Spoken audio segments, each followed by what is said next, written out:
Bueno, es para mí un placer presentar a la maestra Heidi Chavira, docente de aquí de nuestra institución. Ella nos va a hablar cómo se aprende lo que no se ve, enseñar topología en la formación matemática. Adelante, maestra Heidi. Bueno, pues buenos días a todos. Primero, muchas gracias a Ángeles, a Isaac, a Enrique por la invitación en esta actividad y felicidades a ustedes por venir y animarse a estar aquí después de las clases, que nunca los puede uno volver a ver, pero sin ni de chiste. Entonces, qué bueno que se animaron a venir a esta actividad y ojalá lo disfruten mucho y le saquen mucha ventaja a lo que van a escuchar y ver aquí. Obviamente mi área no es la matemática pura, como ustedes saben, mi área de especialidad es la matemática educativa. Por eso la plática la nombré ¿Cómo se aprende lo que no se ve? El tema de esta escuela pues es geometría y topología, que ambos estamos hablando de constructos matemáticos abstractos, no tangibles, incluso hasta podría pensarse no aplicables o poco aplicables. Eso los hace por naturaleza ser conceptos mucho más difíciles de enseñar y mucho más difíciles de aprender. Aprender lo que no ves, lo que no puedes tocar, lo que no puedes aplicar, lo que no puedes vivir, entonces es difícil. Ahora, obviamente estos conceptos pues tienen su sentido de ser dentro de la formación de los matemáticos puros. Entonces, lo que yo les voy a platicar es, bueno, pues desde el punto de vista de la matemática educativa, ¿cómo le hacemos para trabajar con este tipo de constructos? No quiere estar. Ay. Bueno, lo que yo les voy a presentar es como una visión así súper rápida desde el punto de la matemática educativa de cuáles son las propuestas para trabajar con este tipo de conceptos abstractos difíciles y centrándome básicamente en topología exclusivamente, ¿sí? Actualmente en matemática educativa, como área de estudio, hay de la cantidad de sus producciones o propuestas o intenciones didácticas, muy pocas de ellas están pensadas en matemáticas universitarias y las que están pensadas para matemáticas universitarias se centran en cálculo. Ahí es en donde está como la mayoría del interés. Hay muy pocas que estén centradas en conceptos de matemáticas abstractas y mucho menos, todavía más reducida, pensadas en la formación de matemáticos formales. Entonces el nicho ahí de resultados es bien, bien chiquito. Y ya cuando lo limitamos a un área de conocimiento específico como la topología o como la geometría, son todavía más, ¿no? Entonces, de lo que hay un poquito más después del cálculo en la enseñanza de un nivel universitario es el área de álgebra lineal, pero álgebra lineal en un nivel de entrada, es decir, vectores, combinaciones lineales, es decir, así como la parte bien, bien inicial, así bien primerita de álgebra lineal. Ahí es en donde hay un poquito más después de la parte del cálculo, y cálculo estoy diciendo, me refiero a tanto cálculo de una como a varias variables, es en donde está como el mayor interés. Recientemente pues se ha empezado a tener como un interés en la enseñanza de tópicos avanzados como son la topología y el álgebra, ya no solamente el álgebra básica, ¿no? Pero obviamente aquí hay una disyuntiva como matemáticos educativos. En el área de matemáticos educativos hay mucha gente que de formación no es matemático puro, es de educación, es de ingeniería, es decir, son de otras áreas que no son de matemáticas. Entonces también por eso tan poco interés o tan poca capacidad para tomar problemas o conceptos matemáticos abstractos. Y luego, los que sí son de formación matemáticos formales, a la hora de tratar de entrar a la matemática educativa, a veces hay un poco como de conflicto existencial. Pero pues es que aquí ya no voy a hacer matemáticas, pues sí, ya no vas a hacer matemáticas, vas a preocuparte por cómo enseñar matemáticas. Y luego cuando decides, bueno, ¿qué de las matemáticas? Muy pocas de las veces el interés está hacia las partes de matemáticas avanzadas, pero es realmente muy interesante cuando ves la visión de cómo acercarte a las matemáticas o su enseñanza o acercarte a escoger qué tema de matemáticas quieres estudiar como matemático educativo, se ve mucho el trasfondo de formación del matemático educativo, de si viene de un área afín o si es matemático formal. de matemáticas. Se nota mucho en esta selección, ¿no? Entonces, pero empieza a ver, aquí lo importante es que ya empieza a haber interés y ya empieza a ver como esta necesidad de empezar, aunque ya le he dedicado mucho tiempo a por qué los niños no aprenden fracciones, a por qué los alumnos no saben derivar, a por qué los alumnos no pueden resolver una ecuación cuadrática. De eso ya le dedicamos un chorro de tiempo.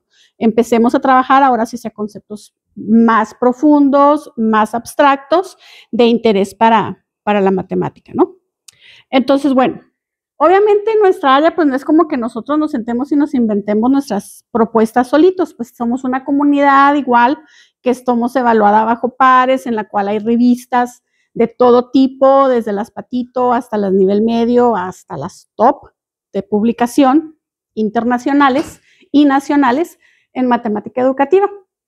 Aquí yo nada más les puse este ejemplo de esta revista porque es una revista relativamente joven. Esta revista se fundó en el 2015, 10 años. International Journal of Research in Undergraduate Mathematics Education. Si se acuerdan, los que han tomado las clases de matemática educativa, pues ya habíamos platicado un poquito sobre las diferencias de los sistemas educativos en diferentes países. Este es estadounidense.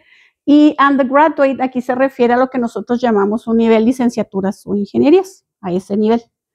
Entonces, ¿cuál es el objetivo de esta revista? Investigar y divulgar avances en educación matemática universitaria. Aquí no se mete con nada de nivel posgrados, a nivel universitario, ¿sí? Tiene publicaciones innovadoras y crecimiento sostenido. La realidad es que esta revista ha crecido en 10 años, ha crecido mucho, ha obtenido mucho renombre en la comunidad. Okay. Por ejemplo, esta tablita, si alcanzan a distinguir, muestra de esta revista cuáles son las temáticas principales de los artículos que se han publicado. Hace 2 cortes, del 15 al 19 y del 20 al 24. Obviamente 25 aquí todavía no está contabilizado. Entonces, pues bueno, sin ninguna sorpresa, los principales, cálculo. Es donde hay más interés en publicaciones. Álgebra lineal, lo que les comentaba, fíjense, combinatorios, ustedes toman la materia de combinatoria, hay pocos. Y demostración es la que tiene otro buen cacho, ¿sí? Y tópicos avanzados, donde entraría las geometrías, donde entraría la topología, pues hay solamente, ya no quiere esto, hay solamente 8 en el primer periodo y después 10. Entonces, si se fijan, incluso en estas áreas que les decía yo que es como la que en segundo lugar, la de álgebra lineal, pues siguen siendo muy pocos comparados con los de cálculo. Y vean el crecimiento de los de cálculo. Ay, que se apagó el cañón. Se apagó el cañón porque mi iPad no. Ahí va. Vean de 12 a 23. O sea, es un salto muy, muy grande. En el de tópicos avanzados, ay, se está apagando el cañón. ¿Por qué?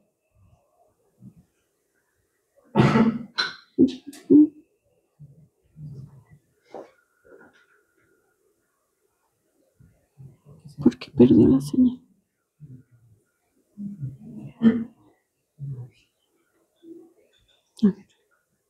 No se muevan.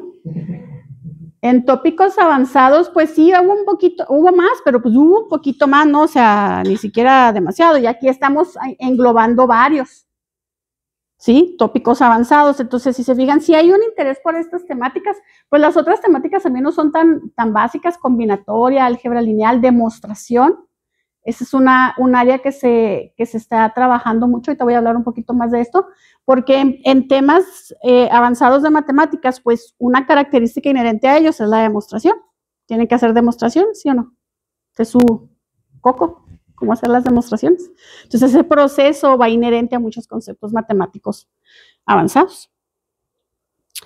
¿Cuáles son las principales temáticas que se abordan en este junior? Por ejemplo, tuvieron en estos periodos de 10 años 35 artículos de cálculo y 31 artículos que tienen que ver con pruebas con demostración. Aquí nada más voy a hacer una aclaración. En matemática educativa, cuando hablamos de pruebas y demostración, no nos referimos exclusivamente a la formalidad de un sí, entonces, por lo tanto, de aquí que, como comúnmente estamos acostumbrados a demostrar en matemáticas. El concepto de prueba de demostración es muy adaptable al nivel educativo en el que se está trabajando.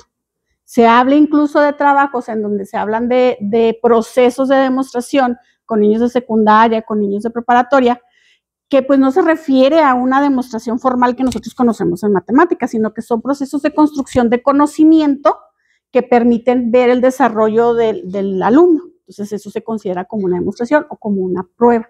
Entonces ahí nada más cuando en matemática educativa escuchen la idea de demostración o prueba, no inmediatamente salten a su cerebro matemático de un sí, entonces no necesariamente se refiere en ese sentido formal de demostración. Puede ser en otro sentido de acuerdo al nivel matemático, al nivel de educativo en el que se está analizando, ¿no? ¿Cuáles temas tienen como cierta estabilidad? Están así como que estables, no ni aumentan ni bajan, se quedan igual, pues los que decíamos de álgebra lineal y los tópicos avanzados. Y realmente uno que casi no recibe mucha publicidad, por decirlo, son los temas de estadística y probabilidad y precálculo. Fíjense, aquí es algo bien interesante. En este lado, esta revista les decía que es una revista de Estados Unidos. En este lado es en donde la probabilidad y estadística no recibe demasiado interés. En Europa es muy fuerte la investigación en probabilidad y estadística. Allí hay gente que se dedica de matemática educativa específicamente a la enseñanza de probabilidad y estadística. Sí, allá hay como mucho interés. Acá de este lado no. No sé por qué, la verdad no sabría decirlo por qué, pero de este lado no ha sido como de mucho interés. Y esta parte del precálculo es muy importante también porque si se fijan, la parte del precálculo queda como en un limbo entre la preparatoria y la universidad. Pensando en Estados Unidos, pensando en nosotros, queda como en un limbo ahí de quién es la responsabilidad del precálculo.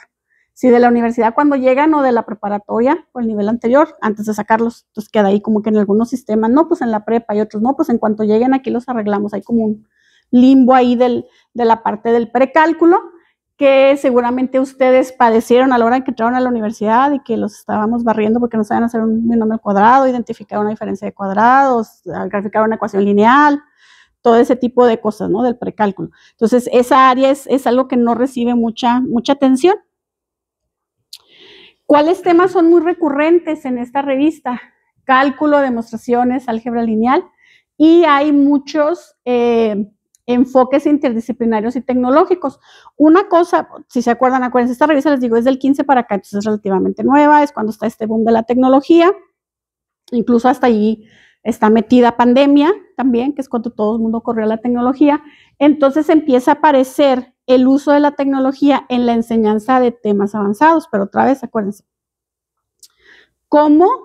La pregunta era, ¿cómo enseño lo que no se ve? Ahora el punto es, ¿cómo incluye en la tecnología lo que no se ve? ¿Cómo hago que la tecnología me permita ahora sí ver y hacer lo que antes solo me decían, imagínate? Entonces, aquí la tecnología empieza a jugar un papel importante aquí. Y se empieza a jugar mucho con el uso del conflicto cognitivo como recurso didáctico. Ahorita voy a mostrarles un ejemplo de esto del conflicto cognitivo. Básicamente, la idea del conflicto cognitivo es hacerlos batallar. Ponerles una serie de actividades, un problema, una tarea, en donde topen con un problema, topen. Ya no sé qué hacer, ya no sé qué sigue, aquí ya no funciona esto, aquí ya no sé cómo aplicar esto otro. Crear un conflicto para provocar que tengan que recurrir a su conocimiento previo. Pero el diseñar ese tipo de actividades como profesor es bien complicado, pero como alumno es bien enriquecedor porque los forza a salir de su área de confort o a salir de sus métodos o técnicas o estrategias comunes porque tienen que buscar otras maneras de resolver. Entonces empieza a trabajar mucho con el conflicto cognitivo. Los que ya han tomado el clase de taller sabemos que la matemática educativa se basa en teorías. Otra vez les decía, no nada más somos nosotros inventándonos o proponiendo cosas que se ven bonitas o muchos problemas para hacerlos sufrir y pasar todo el fin de semana, no.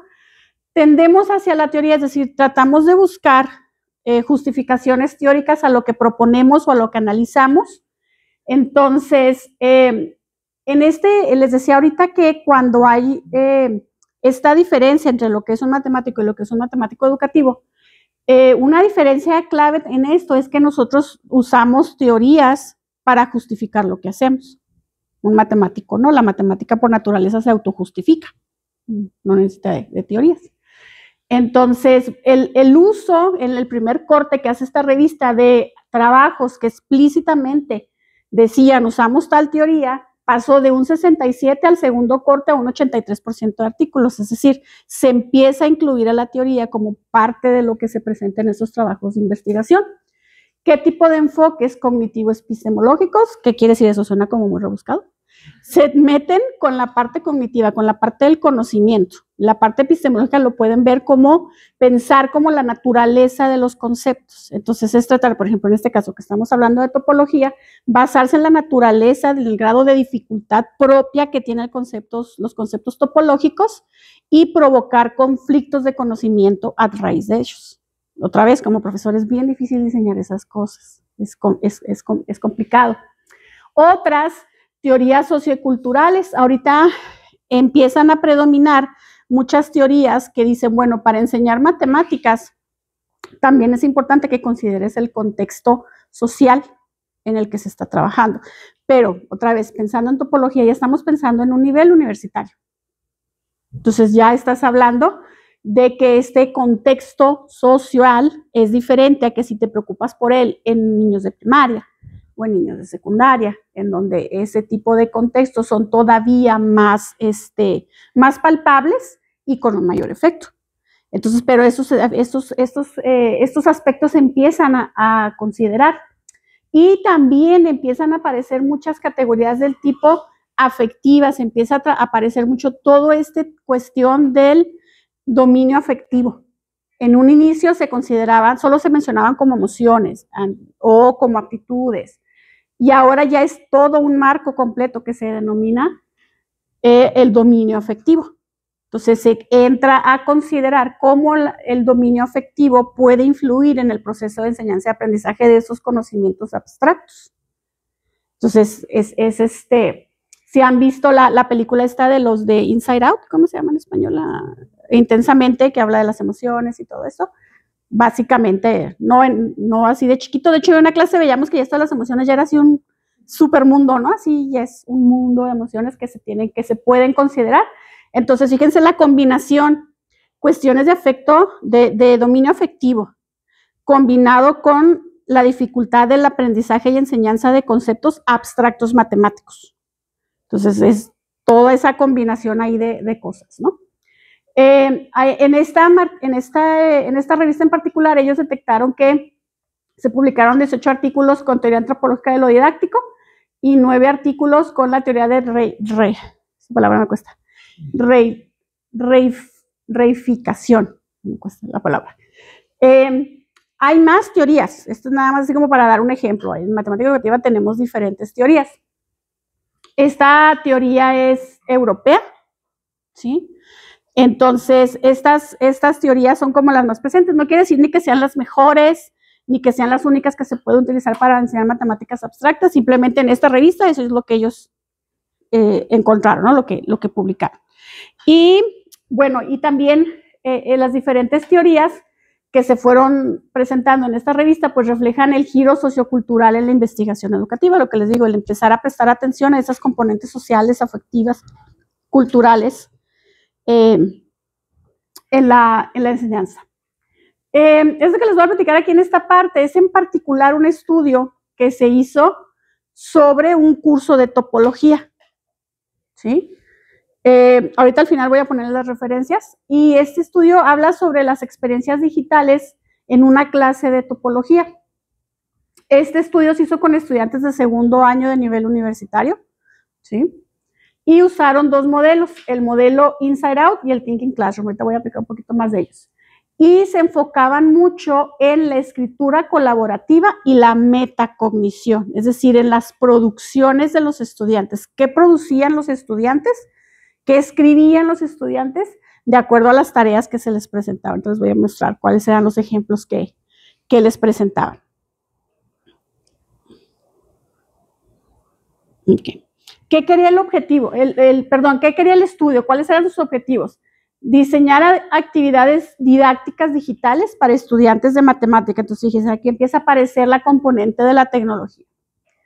Y querían que los alumnos fueran capaces de desarrollar conceptos clave de topología general y que los estudiantes mejoraran sus habilidades en la resolución de problemas de reflexión metacognitiva e identidad matemática. Entonces aquí esto es lo que se pretendía con este estudio. Okay. ¿Cómo lo diseñaron? ¿Qué características tenía el diseño que hicieron los investigadores? Primero, se enfocaba mucho en la escritura como herramienta para el aprendizaje, el escribir, lo que los estudiantes escribían. Y para esta parte de la escritura, fíjense que ya no es el escribir en mi cuaderno y el profe me revisa la hoja para ver si lo hice bien y me pone la palomita, no. Era escritura en pizarras digitales y chats escritos. ¿Qué característica tiene esto? Pues que regularmente la comunicación de chat es corta, reducida. Entonces, por ejemplo, pensando, si quieren escribir una demostración en un chat, pues está canijo, ¿no? O sea, simplemente la simbología, la longitud, etcétera, etcétera. Pero eso no quiere decir que la comunicación y el desarrollo de escritura que se puede desarrollar en estos medios no sea valioso para el desarrollo del conocimiento del estudiante. Entonces, se trata de incorporar y analizar esta parte.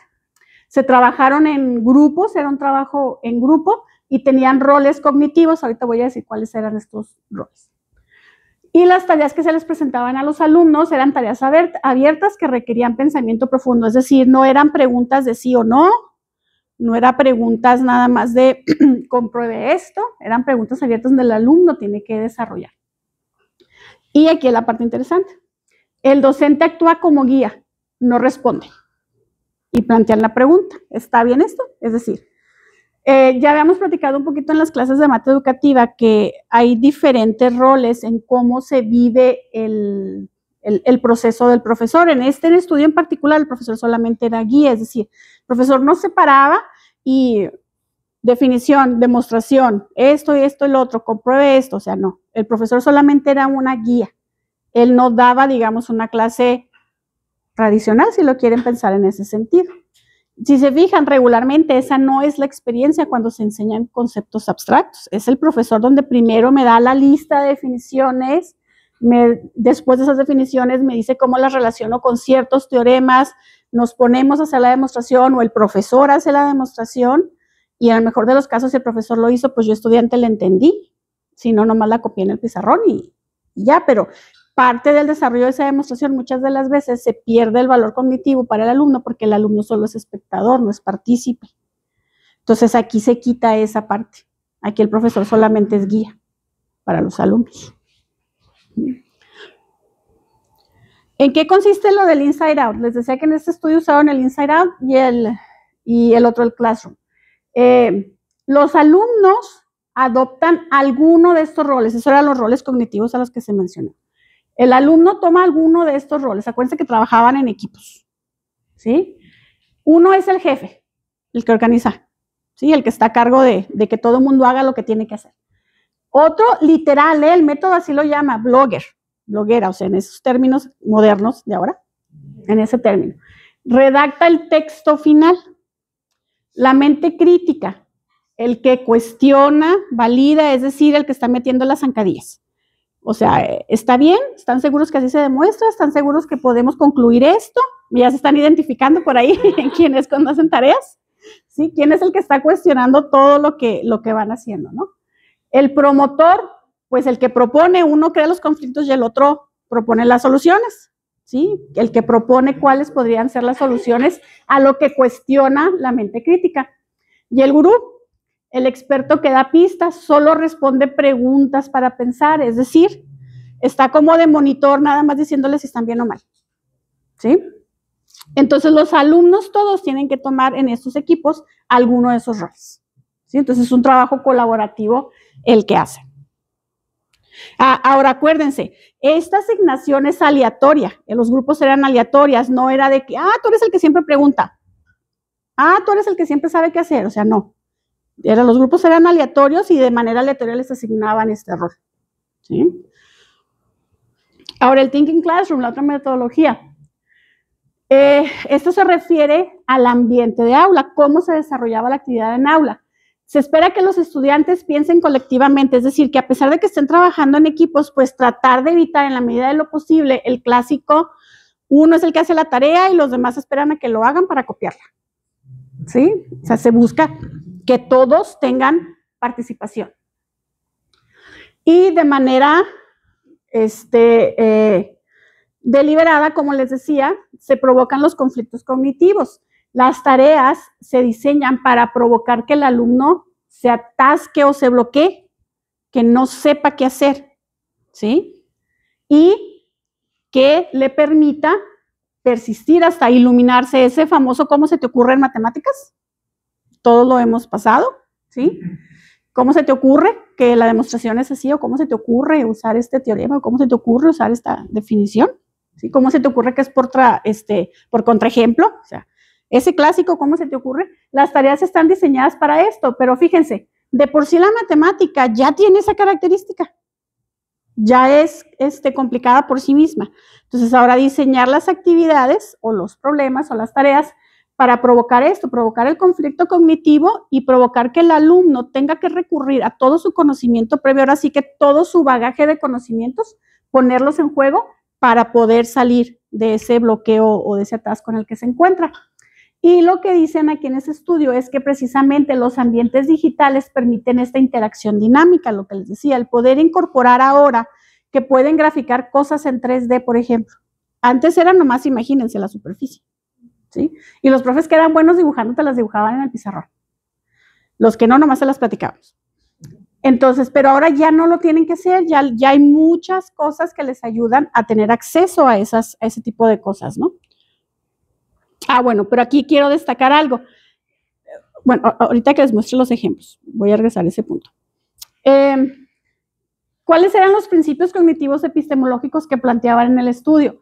Se busca que los alumnos construyan sus propios ejemplos, que exploren variaciones y propiedades topológicas, que expliquen cómo construir objetos con propiedades deseadas y que relacionen propiedades y topologías. Entonces, pero fíjense los verbos que se están usando: construir, explorar, explicar, relacionar. ¿Sí? Se busca que todo eso lo haga el alumno, pues se pretende que todo eso lo logre el alumno a través del diseño de las tareas que hicieron. Entonces, si se fijan, no es nada más que el alumno sea capaz de repetirme o reproducirme la demostración que yo ya hice en el salón. No se trata nada más de que el alumno pueda utilizar 1 o 2 teoremas que ya vimos en clase para resolver este problema. Esa no es la intención. Estos son los ejemplos de las tareas que se pusieron en este estudio. Ustedes entenderán mejor que yo a todo lo que implican las definiciones. Ya me acuerdo muy poco de los conceptos topológicos, pero fíjense, quiero que vean las tareas. Esta es la 1 y esta es la 2. Construir un espacio topológico. Considerar el conjunto que se introdujo en el ejemplo anterior. Considerar el espacio topológico que definiste en los problemas anteriores, en estos dos. El número 3, escoger uno de los espacios topológicos de los que se consideraron allá atrás. Dadas las consideraciones hechas en los problemas previos, tienes que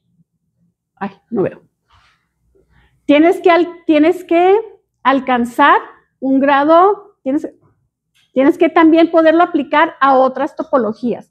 Considerar al menos uno de los espacios topológicos estos y determinar si los resultados encontrados aquí siguen siendo ciertos acá. Entonces, si se fijan, no está en el demuestre que eso es un espacio topológico. O sea, constrúyelo. Ve si lo puedes hacer de tal manera que cumpla esto y cumpla lo otro. Ahora, si le agregas esto, si consideras esto, ¿sigue siendo cierto? No sigue siendo cierto. Si se fijan, lo que les decía aquí, que construyan, que exploren, que expliquen, que relacionen.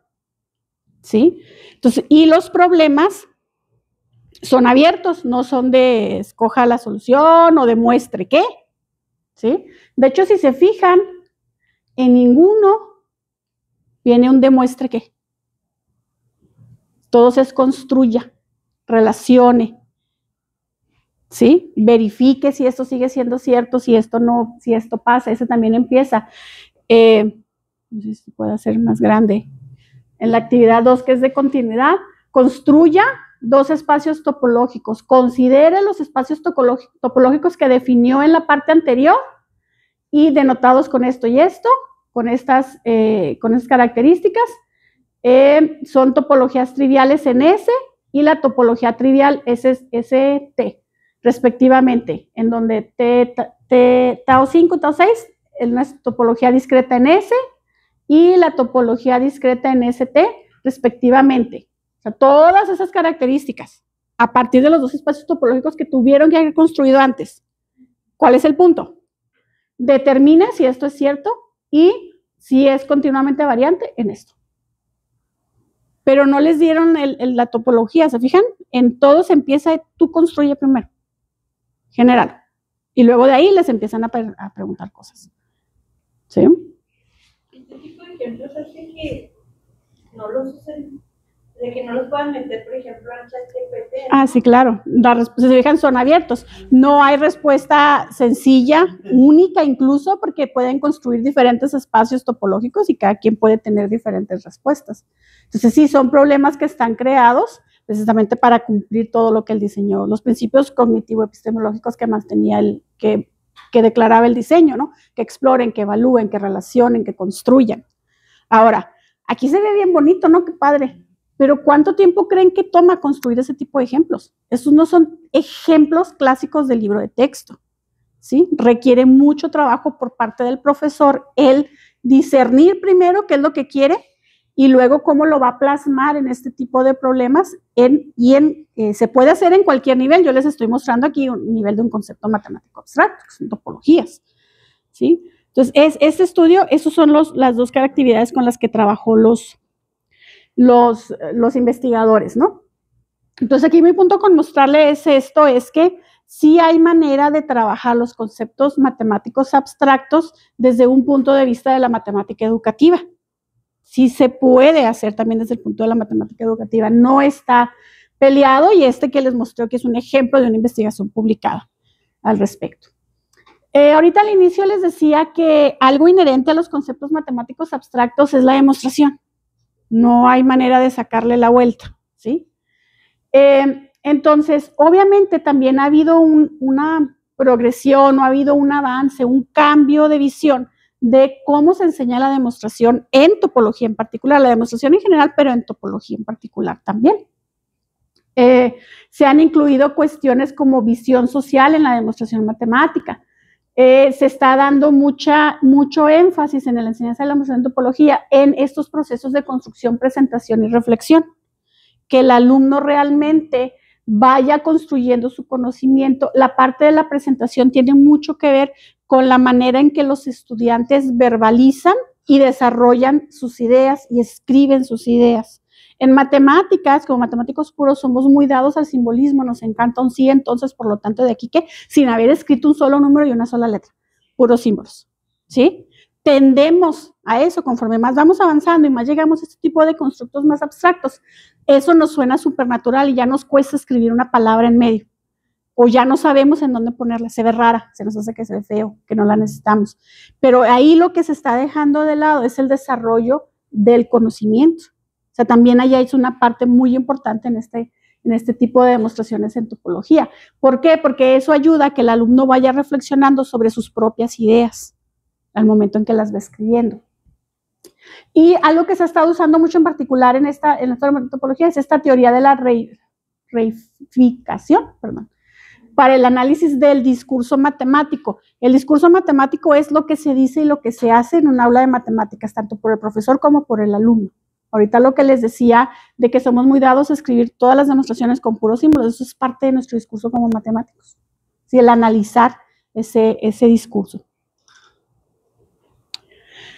¿Cuáles son las nuevas tendencias que hay en esto? Crear transiciones más suaves, podría decirse, entre los cursos introductorios a los avanzados, que no queden tan despegados, los cursos introductorios de los avanzados, que haya un puente un poco más suave entre ellos. Hay un énfasis en formalización, modelado y resolución de problemas. Y ahorita en este punto pues está un uso creciente de IA y simuladores para poder resolver problemas. Aquí no se refiere al uso de IA y simuladores para que te eviten hacer el problema y lo resuelvan por ti. Si ya han utilizado alguna inteligencia artificial, saben que en matemáticas todavía no es tan inteligente. Se atora con lo básico, ¿sí? Pero sí para poder generar imágenes, por ejemplo, de cosas más abstractas, ¿sí? En eso sí digamos, sí ayuda bastante, incluso ya tenemos softwares especializados que nos ayudan, ¿no? Les decía que en matemática educativa no todo sale de nuestra creatividad, nos basamos mucho en teorías. Lo que está empezando a pasar es que se están empezando a combinar teorías, como por ejemplo la APOS y las representaciones semióticas, y se están empezando a usar en estudios, por ejemplo, como de esto, la redefinición del infinito, y se están empezando a hacer mucho análisis del libro de textos. Esto es otra cosa que se está empezando a trabajar mucho, analizar la estructura, los contenidos, las formas, las explicaciones, los ejemplos, las gráficas de los libros de texto clásicos que se utilizan para enseñar ciertas materias. En todas las áreas hay libros clásicos. ¿Cuál es un libro clásico de topología? A ver, si pusieron atención. Munkres. Eso es lo que se hace. Se toman los libros clásicos de cada una de las áreas y se hace un análisis de ellos, no desde el punto de vista matemático, de ver si tiene problemas suficientemente difícil para que batalle, no, sino desde, sí, tiene muchos, sino desde cómo el libro de texto puede apoyar en el proceso de enseñanza-aprendizaje y cómo se pueden reelaborar incluso algunas propuestas, incluyendo lo que la matemática educativa puede aportar independientemente de lo abstracto del área matemática. Entonces se está haciendo mucho análisis del libro de texto, perdón, en este sentido. Pero esto también lleva, les decía ahorita, como profesor es bien difícil lograr desarrollar estas actividades, consumen mucho tiempo. Y luego muchas de las veces lo primero que haces, a la primera corrida, en cuanto lo pones la primera vez, el súper problema que tú crees que construiste, que los va a hacer jalarse los pelos y que van a poder resolverlo después de 5 días de batallar, pues resulta que te lo resuelven en 5 minutos, ¿no? Entonces pasa, ¿no? Tienes que volver a rediseñar, tienes que volver a replantear, entonces es como un ciclo. Entonces eso implica que también las prácticas de los profesores tienen que cambiar, no nada más a lo que sometemos al estudiante, sino también lo que nosotros hacemos. Obviamente la inclusión de las herramientas digitales para la visualización, sobre todo en conceptos abstractos, es sumamente importante. El uso de plataformas colaborativas, lo que les decía ahorita, la manera en que se comunique, no solo de manera escrita formal en sus cuadernos, sino los diferentes medios de comunicación, eso también deja rastro de cómo se va construyendo el conocimiento. ¿Qué desafíos hay? Bueno, pues la comprensión conceptual sigue siendo el mayor desafío, lograr que el alumno logre un manejo significativo del conocimiento matemático. Ese siempre es el objetivo final. Pero entre más abstracto el conocimiento, el concepto, perdón, más difícil es lograrlo. ¿Y qué pasa? Pues que se terminan con un uso superficial, solo con una definición muy vaga o una idea muy vaga de lo que era el concepto, y eso es lo que se trata de evitar, ¿no? Pero eso es parte de lo que el profesor también tiene que reflexionar a la hora que hace sus diseños para sus clases, ¿no?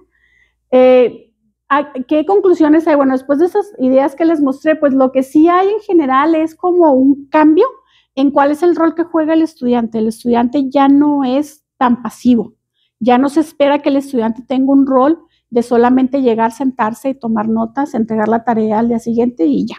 No ese es el rol que se espera del estudiante, se espera un rol más participativo. La integración, de la tecnología y pedagogías innovadoras. Y les decía, se está dando mucho valor al reconocimiento de la variable emocional y social en el aprendizaje, el reconocer esta variable como algo que impacta en cómo el alumno aprenda. Incluso en conceptos abstractos donde podríamos pensar, no, pues que ya son chicos que están terminando, no sé, 5º, 6º semestre de la universidad, ya están más grandes, ¿no? Sigue siendo un componente que afecta y que está presente y que es importante considerar en la enseñanza de este tipo de conceptos. Y pues esas son las referencias de lo que, en lo que me basé en esta pequeña investigación. Si se fijan, está súper actual, 23, 24, 25, ¿sí?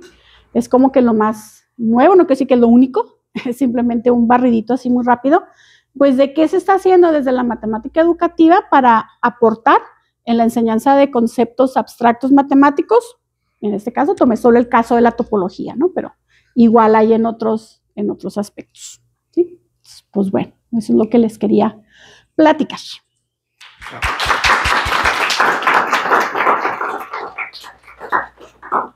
Muy bien. ¿Hay alguna pregunta para la maestra Heidi?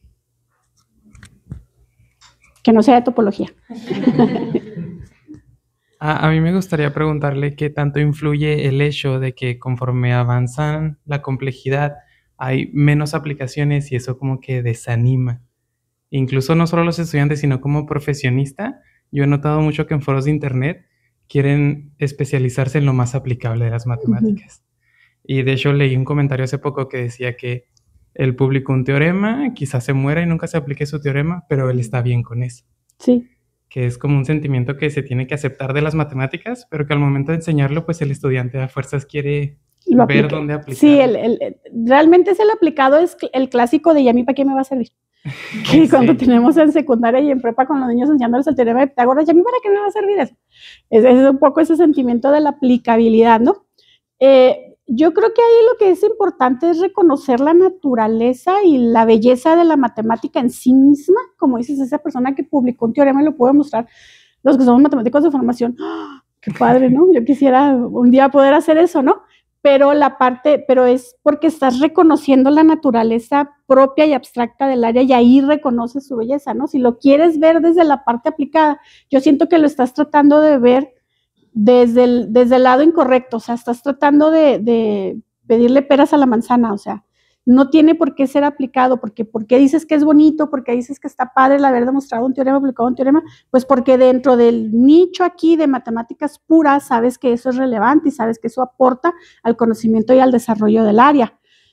Que no tiene aplicabilidad, bueno, ¿para qué lo quieres aplicar? Bueno, lo quieres aplicar para obtener alguna mejora, para poder proponer alguna mejora en algún proceso.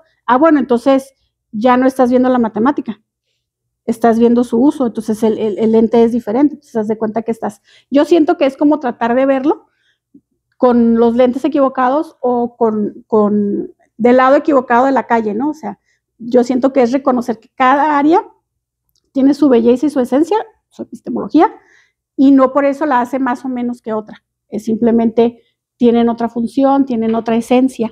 Entonces yo creo que eso es lo que a veces conflictúa un poco con entender esta parte de que pues no todo se aplica, no, solo lo vas a demostrar en papel, sí, y ahí es valioso, ¿no? Ahí es valioso. Sí.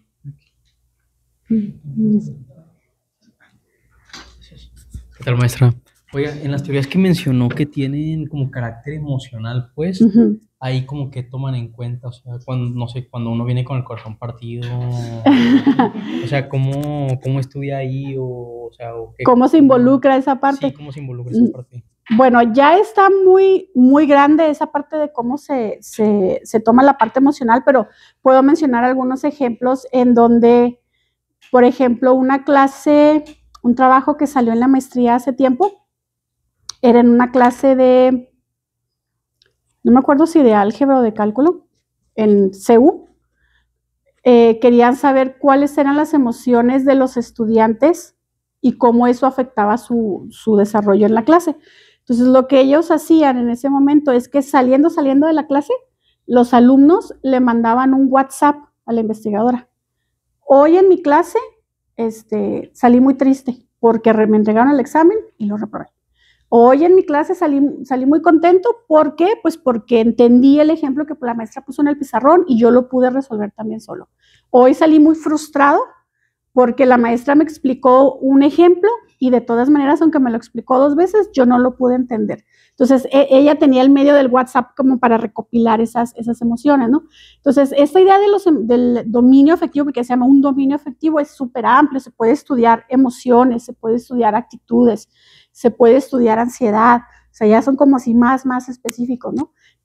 Y se pueden estudiar desde diferentes puntos de vista de cuál es su efecto en el desempeño en la clase de las matemáticas, cuál es su efecto en el autoconcepto del estudiante como bueno o mal estudiante de matemáticas. Entonces, hay como muchas variantes. Este dominio afectivo es algo que está muy pues, en boga en mate educativa, pero ya es muy, muy amplio y eso es lo que trata de ver. Siempre acuérdense que en matemática educativa lo que nos interesa a fin de cuentas, así es muy, muy grande, es los procesos de enseñanza-aprendizaje de las matemáticas a cualquier nivel y de cualquier tipo. Entonces, cualquier cosa que interfiera en esos procesos es válido de investigación en nuestra área y en particular en el dominio afectivo lo que se trata de ver es eso, cómo afecta al estudiante. Y bueno, otra pregunta, una disculpa por las preguntas. No, no, Es dígame. que se me hace muy interesante como el área bueno, se me hace muy noble como el área de la matemática educativa. Ujú. Y yo siempre he tenido dudas con lo de el carácter social, ¿verdad? Cuando Sí. uno hace esas teorías de carácter social, que pues obviamente los problemas que tenemos aquí no son los mismos que en Europa, ¿verdad? Sí, claro. Aquí, por ejemplo, en México, pues lamentablemente padecemos, hay muchos niños o adolescentes, estudian, Ujú. ¿verdad? Que pues batallan con la comida, ¿verdad? Y pues, ¿cuáles son, por ejemplo, aquí en México, no sé si hay una teoría o qué se toma en cuenta para esas teorías? Para que un Ajá. niño, por ejemplo, de primaria no esté pensando en un huevito con Sí, tortillas no en lugar almorzó de y la tiene clase. hambre, ¿no? Ajá, sí. Ajá, sí, Sí, ¿cómo, hay cómo funciona eso? desde el punto de vista social hay diferentes puntos de vista. Hay teorías de corte social, etnográfico, que tienen que ver con reconocer cómo el ambiente en donde tú creciste es determinista para la manera en que aprendes o cómo aprendes matemáticas, ¿no? Hay otras que tienen que ver en cómo las prácticas que compartes como comunidad tienen un efecto en la manera en cómo aprendes en matemáticas, ¿no? Entonces, sí hay diferentes teorías en matemática educativa centradas en lo social. Está la etnomatemática, está la socioepistemología. ¿Cuál se me pasa? Social. La matemática crítica.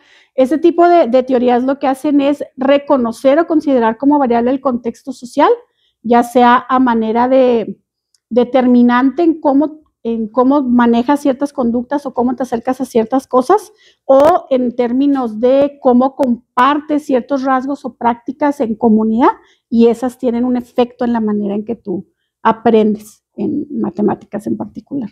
Entonces, pero sí, en efecto es muy diferente si hacemos un estudio de corte que tenga una componente social aquí, a que si lo hacemos en el sur del país, ¿no? Nuestro país es muy grande y tiene muchas realidades sociales diferentes. Entonces, incluso en la misma ciudad, si ustedes hacen un estudio aquí en una escuela en la zona urbana, si se van a las orillas, a Napra, a los kilómetros, pues ya es un contexto social diferente dentro de la misma ciudad. Entonces, sí es algo que se puede, desde la matemática educativa, que se puede estudiar desde diferentes frentes. La matemática educativa no resuelve. No, sí, bueno, sí, no, porque les digo yo que el día que resolvamos el problema de por qué la gente no aprende matemática nos vamos a quedar sin trabajo.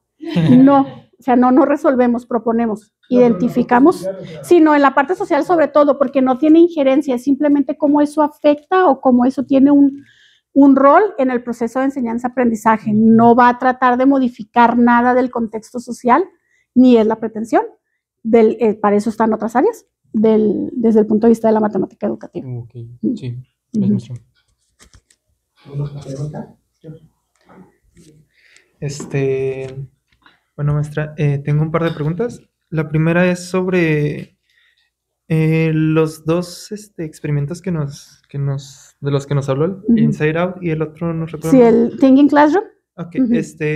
no sé si el documento que revisó estaba comparando cuáles eran los resultados de estos dos. No, estaba combinado. Sí, Es que el Inside Out es el rol que jugaba el estudiante y el Thinking Classroom es lo que el profesor utilizaba como base para el diseño de las actividades que les propuso a los estudiantes. Eran los dos.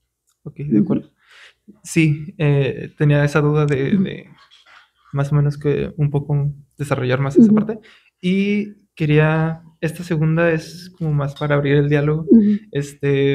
Yo conozco muchos profesores de matemáticas, y sé, no sé si es mundialmente, pero tienen una forma específica de enseñar matemáticas. Eso de definiciones, proposiciones, demostraciones, después una tarea o dos, y me pregunto... ¿Y ya? Sí. Ya no incluí nada. Supongo que sí hay ventajas en este otro método estos nuevos métodos que se proponen de enseñanza de las matemáticas. Esta pregunta va a ser como ¿en qué se aplica? Sería el clásico en qué se aplica de los matemáticos, pero ¿qué tanto se ha hecho realmente este tipo de enseñanza? ¿Qué alcance ha tenido? ¿Qué alcance ha tenido sería la pregunta? Ok, bueno, los que son así matemáticos puros de hueso colorado, son resistentes a este tipo de teorías, son resistentes a querer incorporar incluso tecnología. se rehúsan a querer replantearse como profesores, ¿cómo puedo mejorar mi proceso de enseñanza? Incluso muchos profesores lamentablemente no están preocupados en si el estudiante está aprendiendo, en si el estudiante está construyendo el conocimiento, si el estudiante se está apropiando de los conceptos. En nuestra área es como dices, es definición, teorema, demostración, tarea, va y le entendió bien, si no, pues lea la demostración otra vez, ¿no? Y realmente eso como estudiante pues no te deja mucho estar ahí rayando y borrando el cuaderno, pero yo creo que es cuestión de tradición y yo creo que es cuestión de nosotros como matemáticos educativos seguir haciendo labor con los profesores que no son del área en la bondad y en el beneficio de incorporar o ser abiertos a este tipo de ideas, a este tipo de innovaciones, el tratar, simplemente yo considero que a un profesor el que le plantes la duda de mis estudiantes están aprendiendo, mis estudiantes realmente la actividad que les puse sí logré que lo hicieran, o sea, ya desde el momento en que el profesor le crees esa curiosidad y actúe en consecuencia, yo creo que eso ya es abrir la puerta, pero sí es difícil, o sea, sí es difícil porque muchos profesores que no son del área se resisten mucho, o sea, porque pues es que luego también todos tendemos a lo que conocemos, ¿no? A mí me enseñaron así. Por tradición. Pues, y aprendí, pues entonces estos también tienen que aprender igual, ¿no? O sea, pero la verdad es que estos procesos han cambiado, han evolucionado, y en nuestra área en particular, que podríamos decir, bueno, pero es que sí hay novedades en topología, en geometría, pero pues la base es la misma, sigue siendo la misma, o sea, ¿por qué tengo que cambiar mi método de enseñar si voy a enseñar lo mismo? Bueno, sí, pero es que no son los mismos estudiantes, no, voy a sonar vieja, no es la misma época. O sea, lo que ustedes tienen acceso ahora no es a lo que nosotros tuvimos acceso cuando estudiamos. O sea, nuestra experiencia de haber estudiado la carrera seguramente ha sido muy diferente la de Enrique, la de Ángeles, la de Isaac, que la de nosotros, porque hay algunos añitos de diferencia ahí. Entonces, y a la que ustedes están, y lamentablemente a la que ustedes les está tocando ahorita vivir, seguramente es la misma. Entonces, esa resistencia a ser abierto, y mucha de la resistencia, lamentablemente, yo que trabajo con algunos profesores, muchas de las veces la resistencia de los profesores a innovar, tratar de ver, tratar de intentar cosas nuevas, es por el miedo a sentirse como exhibidos o juzgados. Como que si ahora yo digo que voy a hacer esto, pues entonces es admitir que todo lo que hice antes estaba mal, o no servía, o no funcionaba.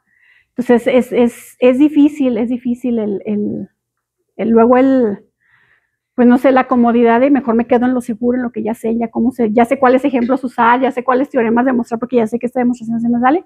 Es difícil romper ese ciclo, pero yo creo que ahí el punto está en nuestra labor como matemáticos educativos, el hacer sensibles a los profesores que no son del área al beneficio de eso, y también la importancia de estos trabajos de investigaciones ya reportadas que permiten a un profesor que diga, bueno, pues a lo mejor en alguna clase de topología, pues voy a intentar eso, o sea, ya alguien lo intentó, ya no tengo yo que inventarme lo nuevo, ya alguien intentó algo, a ver, voy a retomar qué de eso puede ser aplicable a mi realidad de aula y lo aplico, ¿no? Entonces también el que los profesores se acerquen a las investigaciones que hay de una manera informada, o sea, una manera en que me voy a informar qué hay y qué de eso puedo rescatar para yo aplicar. Yo creo que también es algo que a los profesores les puede ayudar, pero el punto es que se acerquen. Eso es algo que cuesta trabajo, el acercarse. Muchas gracias, maestra. Agradecemos a la maestra Heidi.